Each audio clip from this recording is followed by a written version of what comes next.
dunia ini rusak disebabkan 5 orang yang tidak takut pada Allah.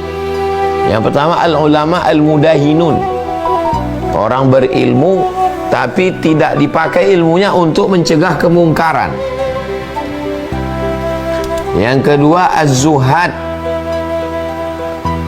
az-zahidur raghib, orang yang zuhud, meninggalkan duniawi tapi sebenarnya dia karena ingin dipuji, bukan karena Allah Subhanahu wa ta'ala.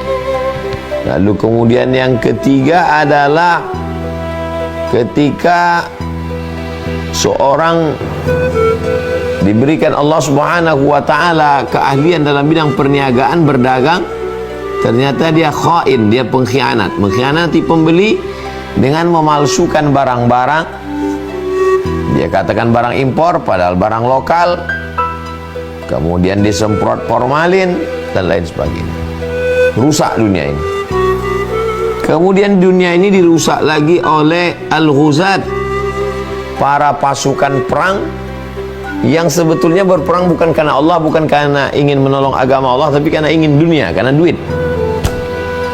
Lalu kemudian al-hakimuz zalim, penguasa yang zalim. Na'udzubillah. Penguasa yang zalim, yang bertindak semena-mena, ini juga merusak. Makanya kalau yang 5 ini takut kepada Allah, selamatlah dunia ini. La'allakum tattaqun. Mudah-mudahan kamu takut. Takut, tattaqun, takut selalu diterjemahkan sebagai takut kepada Allah. Begini, Nabi mengatakan ittaqin nar walau bisyikki tamrah. Takutlah kamu masuk neraka walaupun dengan setengah kurma. Apa maksud takut masuk neraka setengah kurma? Saya takut masuk neraka. Terus sekedar ngomong gitu aja. Karena saya takut masuk neraka, maka saya berikan sebelah kurma ke mulut sahabat saya. Saya takut kena hujan. Terus kalau takut kena hujan cukup sampai di situ. Karena saya ketakut kena hujan, maka saya beli payung, sedia payung sebelum hujan. Saya takut tidak naik kelas. Terus hanya sekedar saya takut, enggak.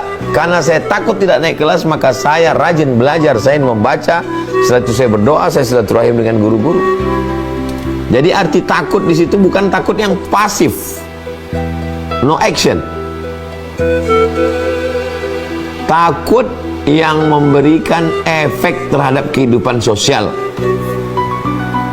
Kita ngaji di masjid online, ngaji, hubungan kita baik-baik saja, karena hubungan kita di masjid cerita tentang hari kiamat, cerita tentang puasa. Kapan interaksi sosial kita teruji? Ketika saya punya uang, uang ini dipakai oleh jamaah untuk bisnis. Di situ baru teruji persaudaraan, persahabatan kita. Berapa banyak teman yang baik? Iya, karena sekedar hubungan biasa-biasa saja.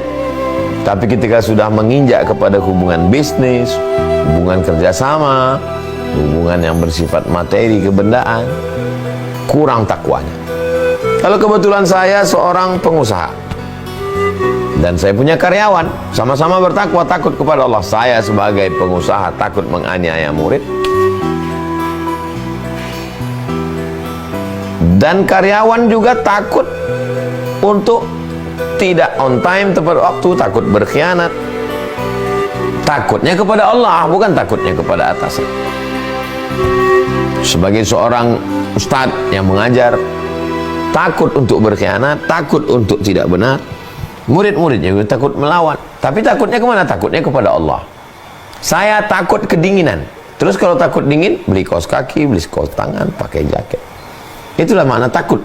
Jadi bukan seperti takut yang pasif, yang tidak ada actionnya. Nah, ini bahwa ayat terkait Ramadan itu ada 4. Yang diundang hanya orang yang percaya, keyakinan. Lalu kemudian buah dari keyakinan itu ada pengamalan, namanya puasa.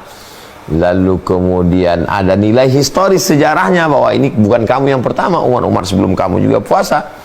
dan ditutup dengan la'allakum tattaqun. Puncak dari puasa itu adalah bukan hebatnya dia berpuasa, tapi bagaimana takutnya dia kepada Allah sehingga tidak menganiaya orang, berbuat adil, amanah dan lain sebagainya.